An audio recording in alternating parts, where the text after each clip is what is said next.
दसैया चोली एगो हमारा के सिवा दसैया चोली एगो हमारा के चियरल बा काज सैया टूटल बा बटनिया चलाला परहिया लोगवा निरख बदनिया चुमा चाटी कैला राते फरलाला मारा के चुमा चाटी कैला राते फरलाला मारा के सिवा दसैया चोली एगो हमारा के सिवा दसैया चोली एगो हमारा के सिवा दसैया चोली एगो हमारा के सिवा दसैया चोली एगो हमारा के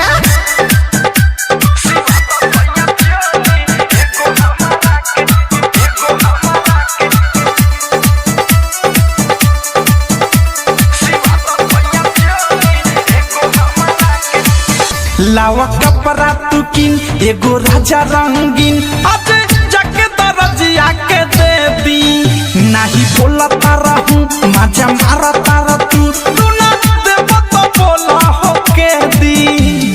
नासा में नासा तारा रोजे कमरा के नासा में नासा तारा रोजे कमरा के सिवा दसैया चोली एगो हमारा के सिवा दसैया चोली एगो हमारा के सिवा दसैया चोली एगो हमारा के सिवा दसैया चोली एगो हमारा के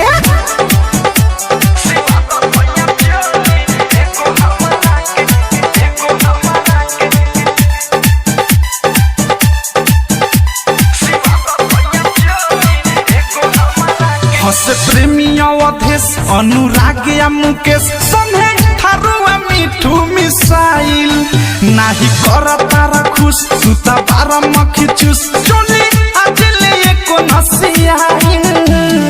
बाहर तुला बारा हो एक ना मारा के बाहर तुला बारा हो एक ना मारा के सिवा दसैया चोली एगो हमारा के सिवा दसैया चोली एगो हमारा के सिवा दसैया चोली एगो हमारा के सिवा दसैया चोली एगो हमारा के चियरल बा काज सैया टूटल बा बटनिया चलाला परहिया लोगवा निरख बदनिया चुमा चाटी कैला राते फरलाला मारा के चुमा चाटी कैला राते फरलाला मारा के सिवा दसैया चोली एगो हमारा के सिवा दसैया चोली एगो हमारा